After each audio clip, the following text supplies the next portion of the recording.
It was a sunny morning, and the water in Abe the Axolotl's tank shimmered like liquid gold. He stretched his pink gills, gave a big yawn, and swam up to the surface. Suddenly, zip! A sparkly yellow light flashed past the glass. "Infobug!" Abe grinned, waving.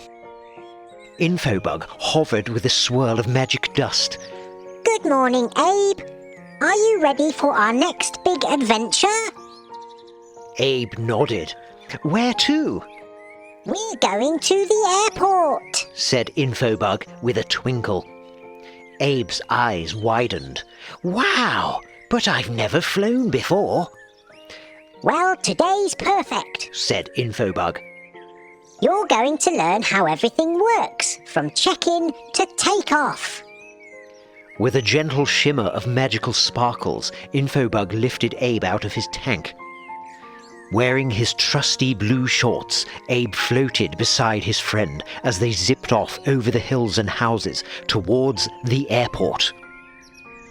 They arrived at the airport entrance, where glass doors slid open and crowds bustled in every direction. "Whoa!" Abe said. "This place is huge." Airports are like cities for travellers, Infobug said. Everyone's here to go somewhere by plane. Near the entrance were long rows of desks, each with signs above them, and people lining up. This is the check-in area, explained the Infobug. People come here to get their boarding passes and hand over their suitcases. They watched as a family gave their bags to an airline worker. The airline worker is printing bag tags, said Infobug. Those help the airport send the bags to the right plane. The suitcases rolled away on a moving belt. "Where did they go?" Abe asked. Let's follow one and see. In a blink, Infobug took them underground, where conveyor belts twisted and turned like roller coasters. Welcome to the baggage handling system, Infobug said. All the checked luggage travels through here. Each suitcase zoomed past scanners and machines. They are being scanned and sorted, said Infobug. Computers read the tag and send each one to the correct flight. Abe giggled as a suitcase spun around a corner. "It's like a ride for bags," he said. Back upstairs, Infobug led Abe to a wide hallway. Now people go through security, Infobug explained. That's where staff check to make sure everything's safe before boarding a plane. Beyond security was a wonderful world of shops, restaurants, and cozy seating areas. Welcome to Duty Free, Infobug said. Abe's eyes sparkled. So much candy and sunglasses and... Are those model aeroplanes? Yep, Infobug smiled.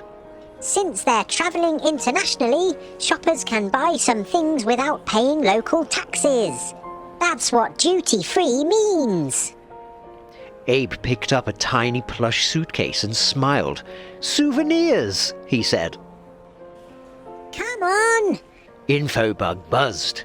Let's check the flight board.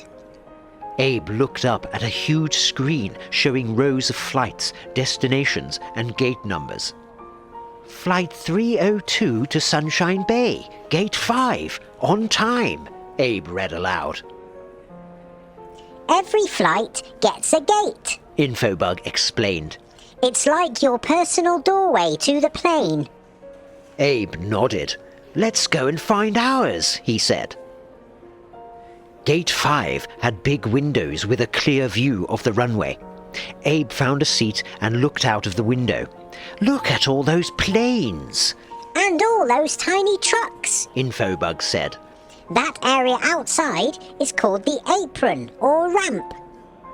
They saw a fuel truck filling up a plane's tank.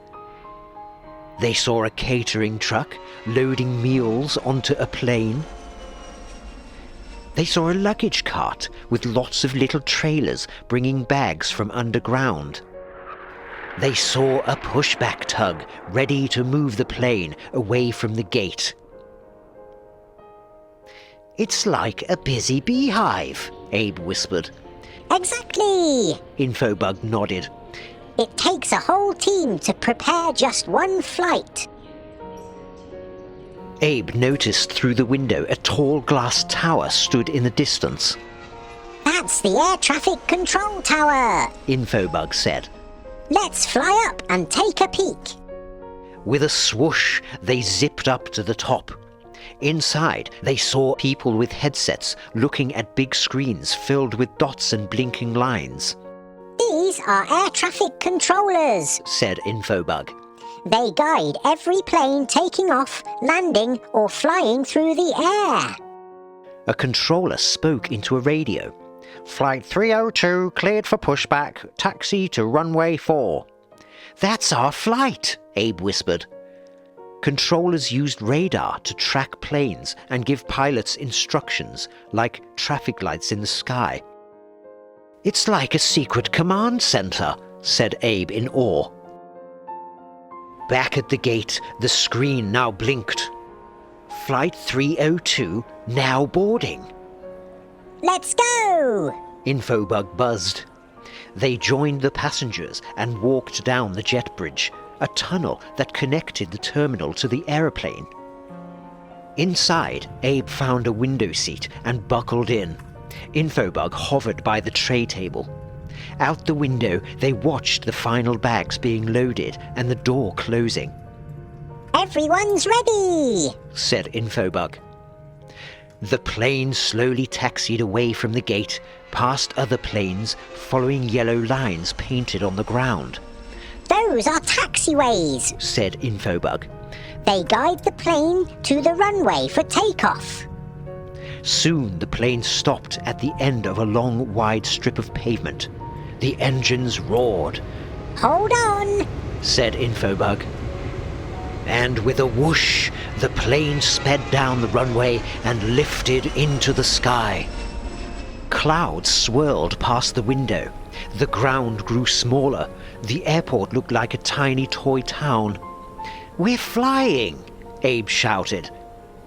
Ha-ha! You did it! said Infobug, laughing. As the plane leveled off and the seatbelt sign blinked off, Abe leaned back with a big smile. "Airports are amazing," he said. "So many people, machines, and steps working together." Infobug nodded. And now you know how it all works, from the check-in desk to the control tower.